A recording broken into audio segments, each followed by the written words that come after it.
Hello there and welcome to my Minecraft tutorial. This is the second in a series on modular design and medieval buildings.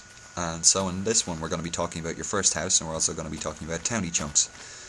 And, well, I suppose in relation how you can fit your houses into your chunks. So a chunk is a 16 by 16 by 128 area that makes up the entire world. And Minecraft does this with level generation, but the reason it's relevant is that that's the way Towny divides up plots. So let me just show you here. If I set an area I marked out earlier to sand, you can see this is a 16 by 16 area, and all of the buildings I design and I use and I build, they all fit into either one of these chunks or one half of these chunks, so it'll be an 8 by 16 area, like this house here, which I'm going to show you how to build now. If you just give me 1 second, I'll show you why this is useful. Anywho, the reason this is useful, because you can see here I've got my 16 by 16 area, but if I just paste in two of these same houses,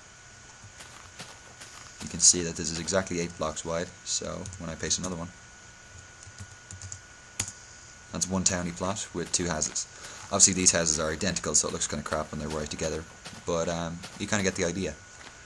When you can fit in all these nice buildings right together, it really, I suppose it really makes your town look pretty awesome, especially if you're going for a medieval style, because things tend to be kind of compact.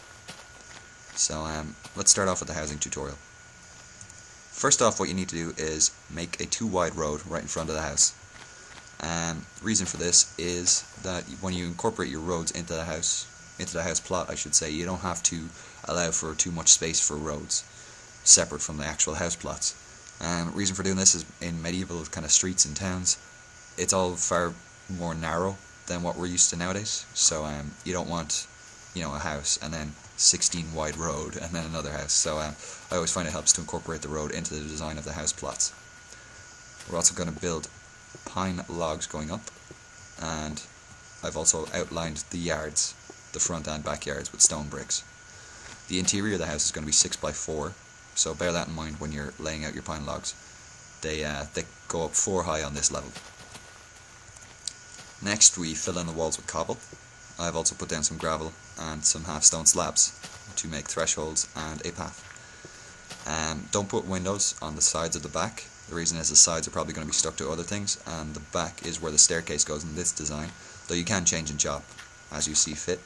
In the front we've left space for a window and a door. In this phase we've put a ring of half-stone slabs all around the top, and we've put in a staircase, so you can see how this goes here. Yes, there's also a nice little cubby hole here for your chest or whatever you want to do. So yeah, that's about that. For the next phase we've brought the upper floor out one in a technique called jettying, which is when you protrude your upper floors so that they don't take up too much space on the ground. We've also added our pine logs for the second floor, which are 3 high and 4 high in this case. Here you can see we've filled in the upper walls. We've put in cobblestone for the gables and wattle and daub, I should say, for the front and back. Sorry, I'm quite hungover, so my language is a bit off. One thing I'd like to point out is that when you're using construction, you don't want the lighter materials being on the bottom and the heavier materials going on the top. So you always want to start off in stone, maybe have your next layer with wood and your next layer with wattle and daub, or wool as it is in this case. Because obviously wattle and daub isn't going to support a big stone roof and stuff, so it's just worth bearing in mind for your constructions. In this next phase we've finished off the gables. As you can see, we put wooden planks across to simulate a cross beam, another pine log on top, and some wool. We've also filled in the majority of the roof, and these are just ordinary wooden stairs, so they create a nice effect from outside. You can use red brick to represent tiles, but bear in mind that your gable is going to have to show like it can support an actual tile or slate roof. You don't want to have a completely wattle and daub upper floor, because that would not be able to support a slate roof. So yeah, in this next phase what we've done is just added the doors and the windows. We've also topped off the roof with half wooden slabs and some wooden stairs. and this just kind of adds a little peak to the edges of the roof and it makes it look quite nice. We've put in glass panes on the bottom floor and iron bars on the first floor. Also added front and back doors. And that's pretty much it for the basic house. Here on the end I've put in some detail. You can see we've got a hedge out the front. On the inside it's got some furnishing. I accidentally took out a block of wood in the ground, so please ignore that for the moment. I'll just place it back. So yeah, you can see we've got our small table, cauldron, crafting table, furnace, chest.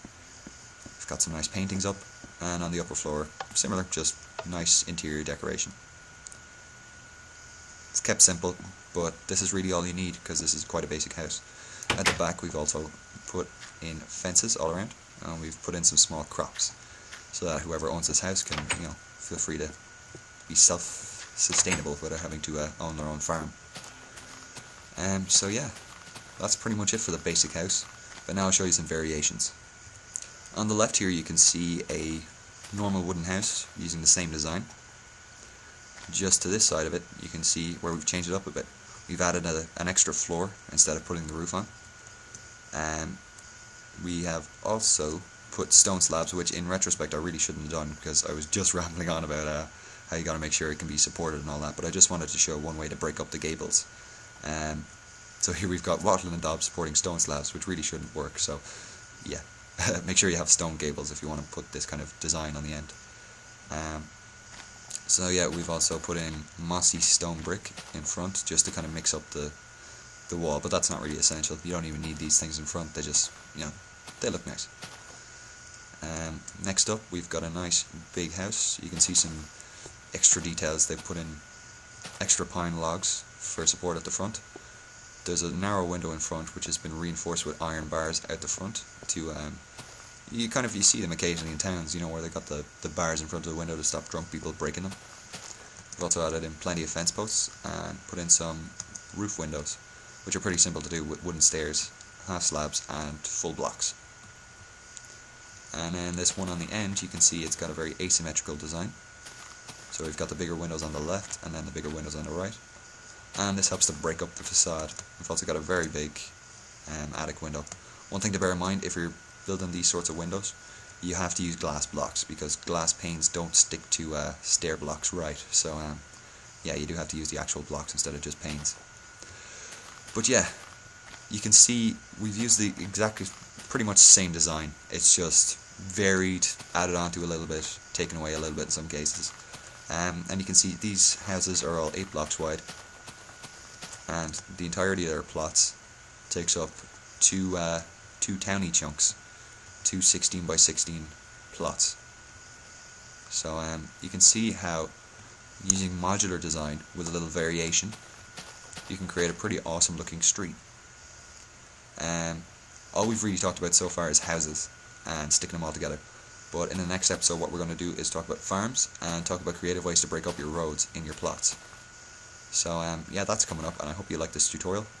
If you want to see more, please like and subscribe, and if you've got any suggestions for changes or things you want to see, then be sure to leave a comment either in my channel or on any of my videos, and I'll try and get back to them as soon as possible. So yeah, thanks for that, and bye.